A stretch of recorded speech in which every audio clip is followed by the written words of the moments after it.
Right, our batter is looking perfect. See how thick and smooth it is? It's ready for the pan.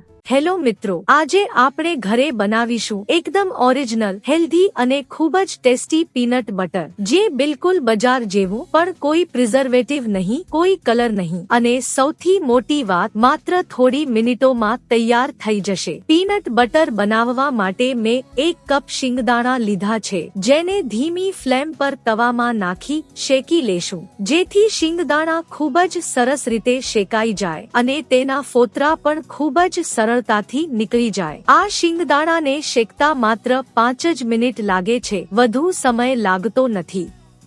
તો શિંગદાણા સરસ રીતે શેકાઈ ગયા છે, તો તેને થાળીમાં નીકાળીને ઠંડા થવા દેશું.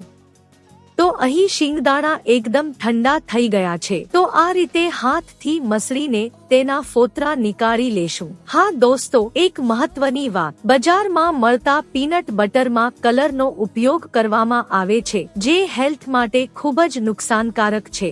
જો તમારે પણ બજાર જેવો ડાર્ક કલર જોતો હોય તો શિંગદાણાના ફોતરા નીકાળીશું નહીં, પણ આજે આપણે બનાવીએ છીએ એકદમ ઓરિજિનલ, કલર વગર અને ફોતરા વગરનું પીનટ બટર, એટલે વિડીયોને અંત સુધી જોજો. તો બધા ફોતરા કાઢેલા શિંગદાણાને મિક્સર જારમાં નાખીશું. મિક્સરમાં જે બીપનું બટન હોય છે તેનો ઉપયોગ કરીને ગ્રાઇન્ડ કરીશું. તો પહેલા રાઉન્ડમાં શિંગદાણા એકદમ ડ્રાય અને કરકરો ભૂકો બનશે, તો ચમચી વડે તેને ભેગો કરી લેશું ને ફરીથી બીપનું બટન દબાવી ગ્રાઇન્ડ કરીશું. તો બીજા રાઉન્ડમાં ભૂકો થોડો ભીનો થયો છે, જે તમે વિડીયોમાં જોઈ શકો છો. તો ફરીથી ત્રીજા રાઉન્ડમાં પીસી તેનાથી પણ વધુ સ્મૂથ પેસ્ટ બની ગઈ છે. તો આ રીતે વારંવાર બીપ વડે ગ્રાઇન્ડ કરતા રહેશું અને વચ્ચે વચ્ચે ચમચીથી મિક્સ કરતા જશું. તો તમે જોઈ શકો છો કે શિંગદાણામાંથી તેલ છૂટું પડવા લાગ્યું છે.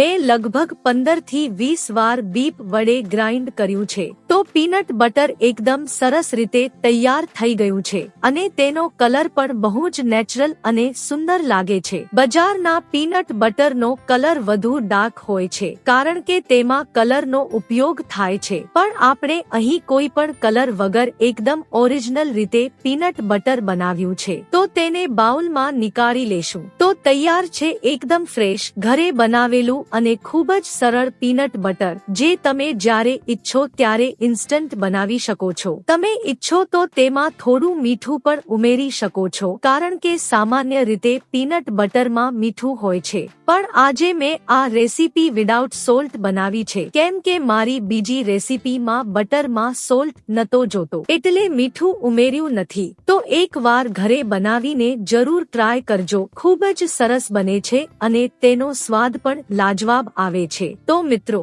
આજની પીનટ બટરની રેસીપી તમને કેવી લાગી કોમેન્ટમાં જરૂર જણાવજો. ફરી મળીશું એક નવી અને ટેસ્ટી રેસીપી સાથે.